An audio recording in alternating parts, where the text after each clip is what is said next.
dun dun dun dun dun dun dun dun dun.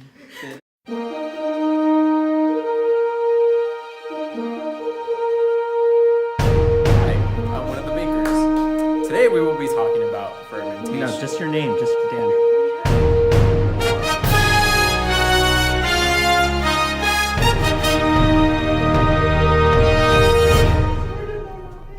Go. That's so great. Go, Frank. Hi, I'm Frank. I'm baker number 1. Hello. I'm Dan, baker number 2.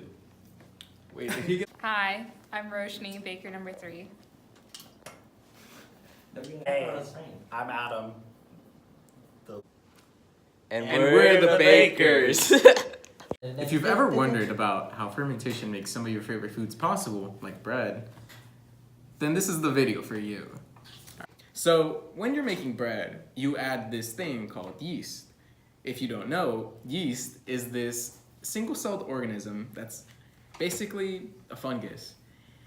And what it does is it breaks down sugar in whatever substance you're making, and it converts it into CO2. And in this process, you also create ethanol. Now, ethanol, as you guys may know, is a compound found in most wines. Now, in bread, for example, yeast is very useful because it creates carbon dioxide pockets inside the bread, making it rise and making it fluffy. That way, when you bake around and you leave air pockets inside that give your breads the texture you all know and love. Okay. All right, to explain this process, we're gonna create a fun experiment for you guys. So, come on, I'll show you around my crib.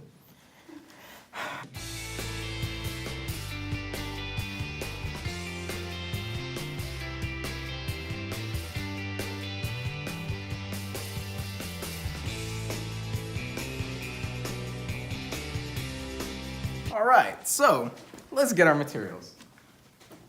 Bam. Now this right here is basically water, sugar, and yeast. Now the reason it's in this jar, obviously to keep it there, but more importantly, we made the syrup, which is just water and sugar beforehand, and then added yeast to it. Now you gotta let yeast activate for around, people recommend 3 to 4 days, because you gotta give time for the yeast to start up before you add any other materials in it. So what we're gonna do now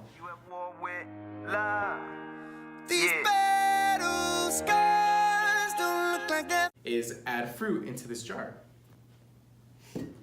Now we started out with 1 cup of water, half a cup sugar, and 1 teaspoon of yeast. So we make sure to add, let's just take all that out. Come on. Oh, sorry guys. Technical troubles up.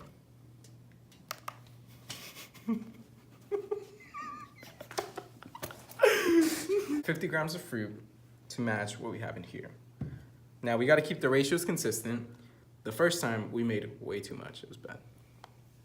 So just bam, like that. Now we're gonna do this also with grapes and apples. Same thing, 50 grams, same amount of sugar, same amount of water, and same amount of yeast. So we have 6 jars total. Then we placed 3 jars into a warm environment, which was around 36.3 degrees Celsius. So it's about human body temperature. And then we left some out in room temperature. Since it's been cold lately, that's about 18 to 19 degrees Celsius.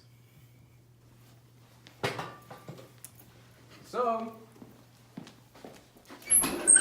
as our environment, we would place 3, pretty much the warm environment jars into this oven. Now, the reason being is that this is a pretty good environment to keep it warm because there's a pilot light that's always on. So it's always around 35 to 36 degrees. And we found that to be our most useful, the most useful way of conducting this experiment.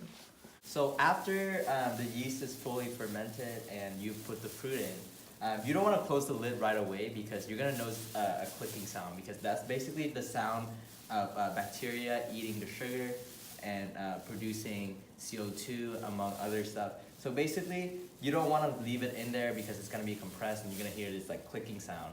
It's basically just the air trying to escape. So what you want to do is you're going to take a plastic bag or a trash bag or anything really, and you're just gonna place it over, like so. And then, so we recommend using this mason jar because basically the lid is empty right here. So what you can do is you can put this plastic bag through, like so, leave a little bit right here, and then, yeah, like so. And then you can close it right here. So basically by doing this, you give the bacteria enough space so they can produce the air and stuff. So it's gonna go in here instead of like being trapped in like a little mason jar. And then you just kinda just close it real tight, like so. And then, so you can go over. So it's basically gonna look like this, where you have your little opening and then the air is gonna go in here. And then after a couple of days, you're gonna notice that the bag right here is going to be inflated, and that's basically with air and everything. So that's when you want to take out your instrument to start measuring like the CO2 level or even ethanol if you have the sensor.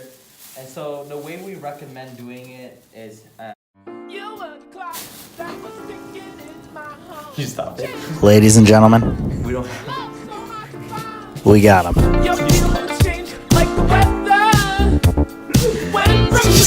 After we've whipped up this little concoction here, we're gonna take a little rubber band here. We're gonna tie it over a little piece right here, and then give it a little another knot. Make sure it's really tight, you know.